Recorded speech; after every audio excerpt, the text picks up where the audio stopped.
Hi quilting friends, it's Mary from Joyful and Merry Quilting, and welcome to this month's session of Mary's Threads, Ask a Quilter. In today's session, we have 4 letters from quilters talking about balancing tradition with modern choices, dealing with project deadlines, navigating tricky quilt math, and how to effectively deal with sashing alignment. As a reminder, this is a place where we celebrate the way you quilt and we say goodbye to the guilt and pressure that too often sneaks into our sewing rooms. Each one of us brings a different style, different preferences, different experience levels, and our own beautiful quilting personalities to the table. So what's our motto? We love how we quilt, we are done with guilt, and we kindly don't care what others think we should do.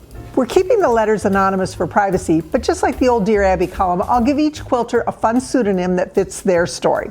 So let's get started. Letter 1 is from Tradition Twister. Dear Mary, my grandmother always quilted by hand. My mom machine quilts. I've started doing a mix, hand quilting for special blocks and machine quilting the rest. At my last family gathering, one of my aunts said I was cheating and not staying true to our family tradition.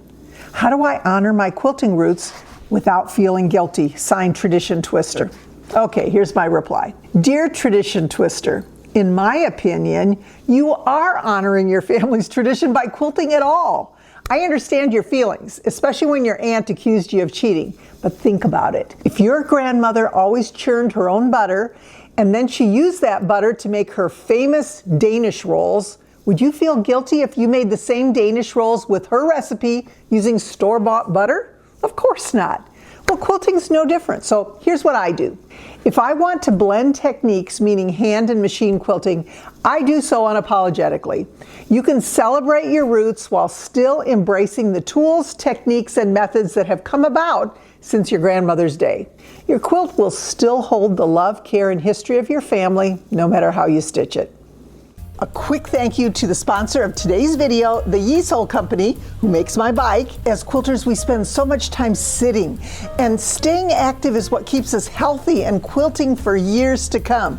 Now, as many of you know, I used to run half marathons. There's all my medals to prove it. And then a foot issue brought all of that to a halt. I still needed a real workout, something that kept me moving but didn't hurt my feet and didn't hurt my knees or my back. And so I was just thrilled when I found my Yesoul J1M Plus, that's the whole word, recumbent bike. And you know what? I just love it. And it's so comfortable. It's something I can easily do and do every single day. The ergonomic seat, the backrest, they fully support your body.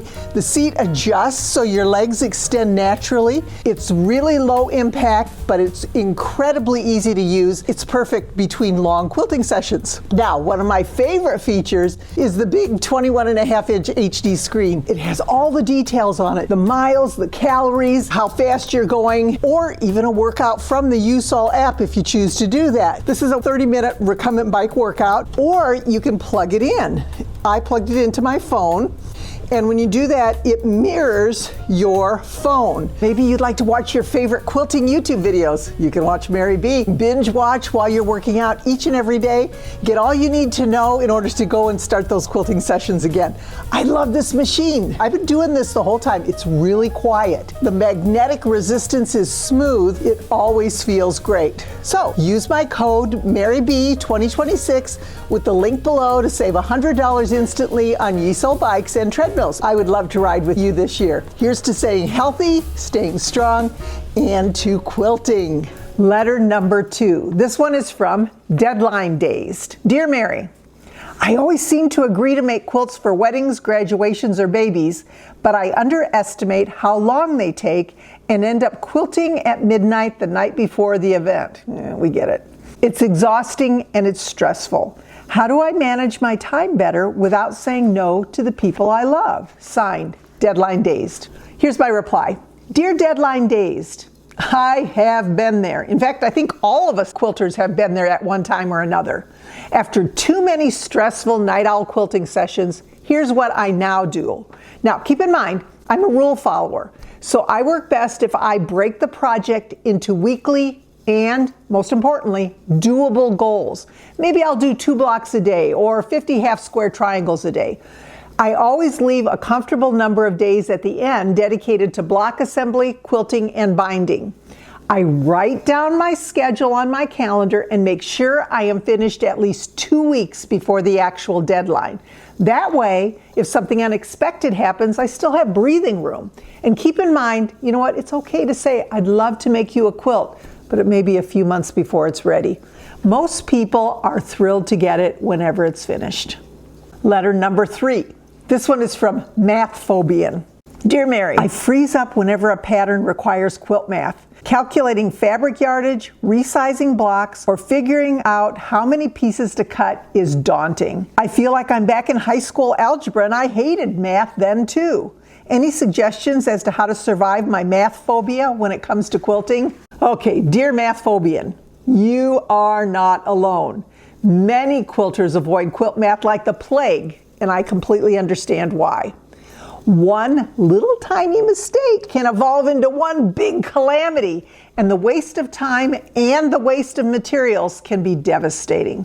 So although mistakes are a part of life, I do have a few suggestions as to how to minimize their impact on our quilting projects. So here's what I do. First of all, as a pattern designer, math is a major part of my quilting life. Whether you're a math genius, a math phobic, or maybe your talents lie somewhere in between, mistakes will still happen. When I need to do any calculations, I always double check my math with a calculator or an online quilt calculator. In addition, I always make a test block before cutting everything.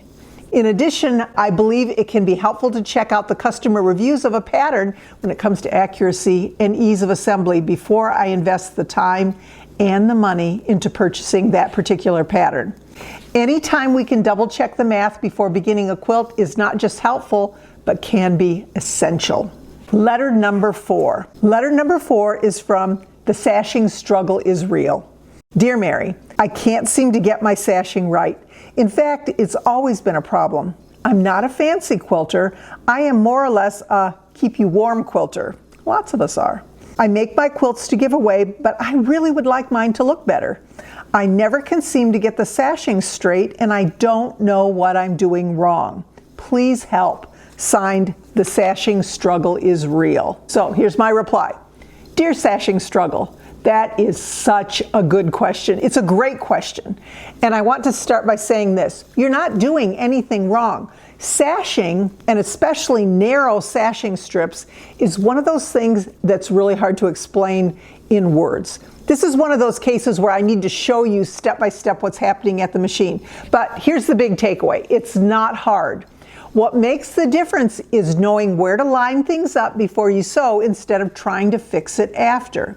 So when I am joining 2 rows of blocks, I put the rows right sides together and make a small pencil mark in the seam allowance of the horizontal sashing strip where the vertical sashing seams should meet. Those little marks become my anchors. I line up those marks with the seams on the connecting row.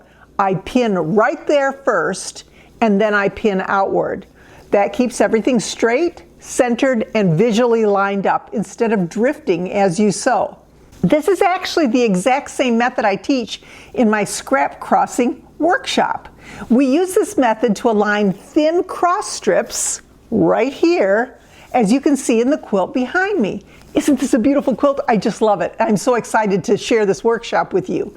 I want you to know that this alignment technique also works beautifully with sashing as well. So if this has been a sticking point for you, seeing it done instead of just hearing about it makes all the difference.